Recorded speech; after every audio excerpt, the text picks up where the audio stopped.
todo o tempo que eu vivi. Na escuta do que esta canção me diz, Ana. Estamos ouvindo Ana. Só cheguei à conclusão que não vou achar sozinho. De Roberto e Erasmo Carlos, está em Mi bemol maior. Ana, Ana. Do LP de 1970, e vamos continuar com a história. Toda essa vida errada. A história sobre a estreia do cantor Roberto Carlos começou na choperia, no Grande Canecão, lá no Rio de Janeiro.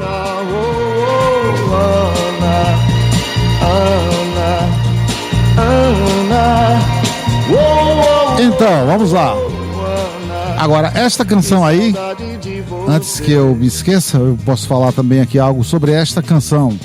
O nome, Ana, é quase que uma exceção nas canções do Roberto Carlos. Aliás, nas músicas que o Roberto Carlos gravou. Ele citar uma mulher pelo nome, ele sempre chamava, né? E chama até hoje, você. Então aqui foi o nome direcionado ao nome da sua enteada, Ana Paula. Que saudade de você. Bom, eu estava dizendo aqui sobre os ensaios, né? Então o Chiquinho preparou 4 músicas, eram 17 músicas no roteiro, e levou lá pro Canecão para a primeira noite de ensaio. Mas subiu para mim maior aqui a música, então. E o maestro disse, eu queria ver como é que o Roberto iria se comportar, como é que a orquestra iria funcionar, já que o Roberto Carlos nunca havia cantado com orquestra, nunca.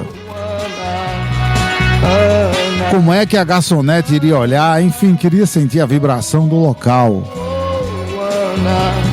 Que saudade de você. E o seu processo de trabalho com outros cantores era exatamente assim. A cada dia ele passava um bloco de canções até montar o repertório completo do show. Ele foi então para o palco com os músicos, enquanto Roberto Carlos ficou na plateia, numa mesa próxima. E ficou ali, numa mesa próxima, né, ouvindo a orquestra começar e tal, né?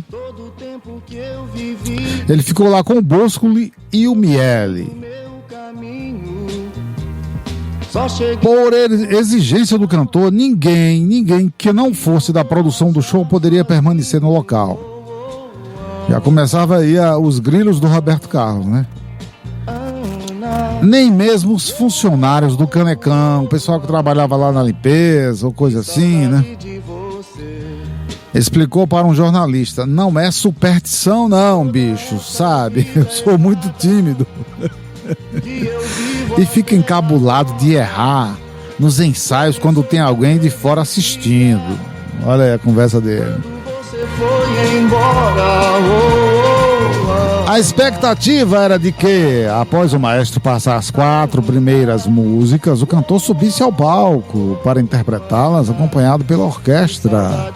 Entretanto, o Chiquinho de Moraes tocou as músicas outras vezes, né? 2 vezes, 3 vezes, 4 vezes.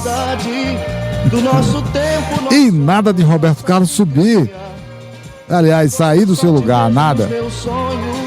E quando acordo, minha vida é tão... Permaneceu o tempo todo apenas ouvindo a orquestra tocar. Como ainda não tinha intimidade com Roberto, no intervalo para o lanche, os músicos paravam para comer alguma coisa, né? O maestro chamou Ronaldo Boscoli, um canto do palco, e perguntou: o que é que está acontecendo? O cara não canta nunca? Qual é a dele?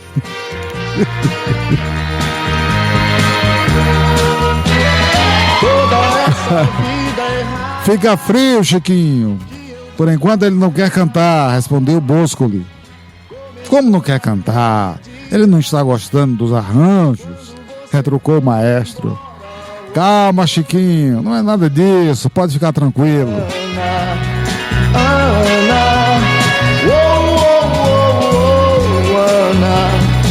que saudade. Os músicos retornaram para o ensaio, passaram e repassaram as músicas e Roberto Carlos continuou até o fim sem sair do lugar. Foi isso aí. Para o dia seguinte, Chiquinho de Moraes preparou o arranjo de mais 3 músicas, agora totalizando 7. Certo? Então, e o mesmo processo se repetiu. Se repetiu da seguinte forma, né? Como é que foi da vez anterior? Roberto permaneceu sentado apenas ouvindo a orquestra tocar. O cantor tinha um microfone sobre a mesa e poderia se manifestar de lá se quisesse, mas nada falava, não dizia se estava bom, nem se estava ruim. Veio o intervalo, os músicos fizeram um lanche, retornaram ao palco e nada de Roberto Carlos dar graça de sua voz. Eu comecei a achar que ele estava inseguro, com medo de cantar, então chamei Ronaldo e falei que aquilo não ia dar certo. Chiquinho de Moraes era cheio. Que eu vivo até agora. Que era melhor eles procurarem outro maestro, olha só a ideia do cara. Lembra Chiquinho, né? Boscoli, porém, mais uma vez o tranquilizava. Pode continuar, Chico, não tem problema nenhum. O homem vai cantar. Mas assim se passaram 3, 4, 5, 6 noites de ensaio com Roberto Carlos adiando seu encontro com o palco do Canecão. Do nosso tempo, nosso amor, nossa alegria. Que coisa, hein? Já imaginou? Aquela era uma situação inusitada, porque geralmente os cantores ficam ansiosos para testar a voz no palco. O próprio Chiquinho de Moraes diz que seu grande problema sempre foi o de segurar os cantores nos ensaios, certo? Era muito comum o maestro dizer para eles: calma, deixa eu primeiro passar a orquestra porque preciso ouvir os músicos. Por favor, depois você canta.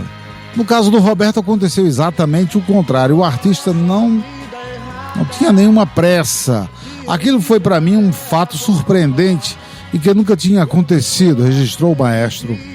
Na 7ª noite do ensaio, o repertório estava devidamente arranjado e testado por todos os músicos no palco. Cada virada das 2 baterias, cada solo de guitarra, cada emissão de sopro, cada toque de piano. De tanto ensaiar, me lembro que nesse dia eu passei a orquestra e já sem muito entusiasmo.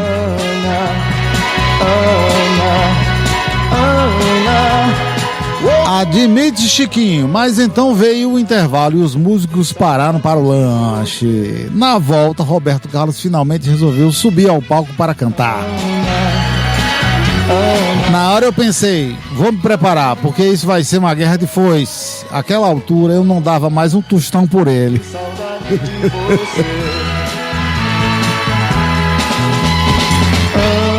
Então vejam vocês como é que foi essa história aqui interessante.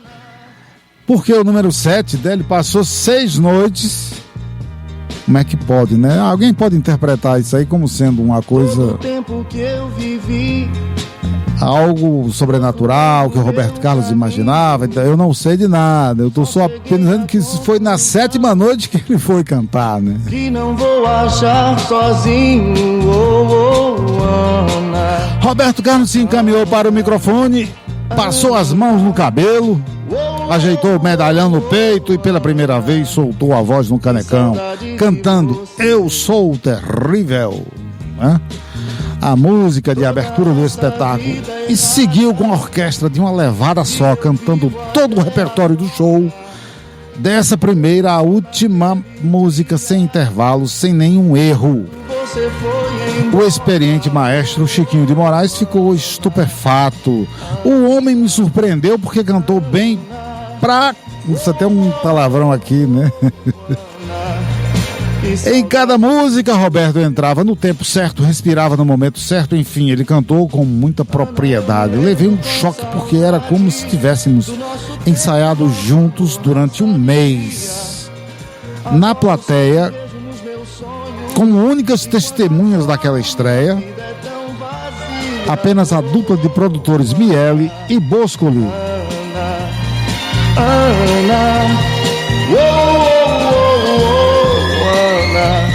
Roberto nos brindou com um show pronto, maravilhoso, o repertório afinadíssimo, os textos bem passados, estava tudo perfeito. Lembrou Miele.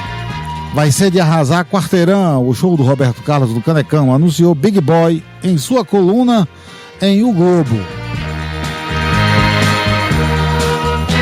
Na noite de quinta-feira, 3 de setembro, olha só, Roberto era para ter estreado esse show em agosto, mas ele não quis fazer. O produtor lá teve que mudar o Prioli para 3 de setembro. A casa estava totalmente lotada. Um colunista relatou que nunca o Canecão viu tanta gente conhecida como na estreia de Roberto Carlos. Zósimo Barroso do Amaral, do Jornal do Brasil, também afirmaria que, quer do ponto de vista social, quer do ponto de vista da badalação, aquela noite de quinta-feira foi com certeza a mais brilhante já vivida pelo Canecão. Que saudade de você.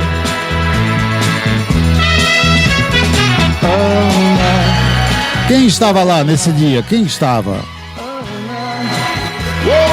Personalidades como Fernanda Montenegro, Otto Lara Rezende, Elis Regina, Fernando Sabino, Leila Diniz, Flávio Cavalcante, aquele da televisão, que levantava o dedo e dizia: nossos comerciais, por favor. Todo o tempo que eu vivi. Danusa Leão, José Colagrossi, Aloysio Muniz, Freire e o clã Monteiro de Carvalho. Inteiro, né? Não vou achar sozinho. Todos curiosos para ver de perto aquele fenômeno da música brasileira. Ana, Ana, que saudade de você. Sim, porque a maioria daquele público nunca tinha visto um show do Roberto Carlos e muitos sequer possuíam discos dele, portanto estavam ali para descobrir o que havia de tão especial naquele rapaz para cativar tantos brasileiros.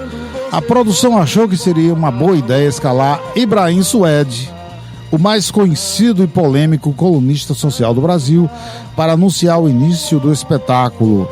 Ele subiu ao palco, mas, segundo a imprensa, foi vaiado estrepitosamente, sobretudo ao declarar que Roberto Carlos, o Pelé da nossa canção, estava começando ali uma temporada permanente de 3 meses. Eu só te vejo nos meus sonhos. Àquela altura ninguém queria ouvir a outra voz no palco que não a do próprio cantor, né? Ana, Ana, Ana, Ana. Perto da meia-noite, as luzes do Canecão finalmente se apagaram e outras se acenderam. O show, Roberto Carlos a 200 km por hora, ia começar meia-noite, né? Na escuta do que esta canção me diz, aqui você ouve informações sobre música e curiosidades outras que eu vou lendo aqui para você e um pouquinho das minhas opiniões também. No próximo bloco nós vamos falar ainda de coisas curiosas deste LP, deste ano de 1970 ainda. Há muito para ser dito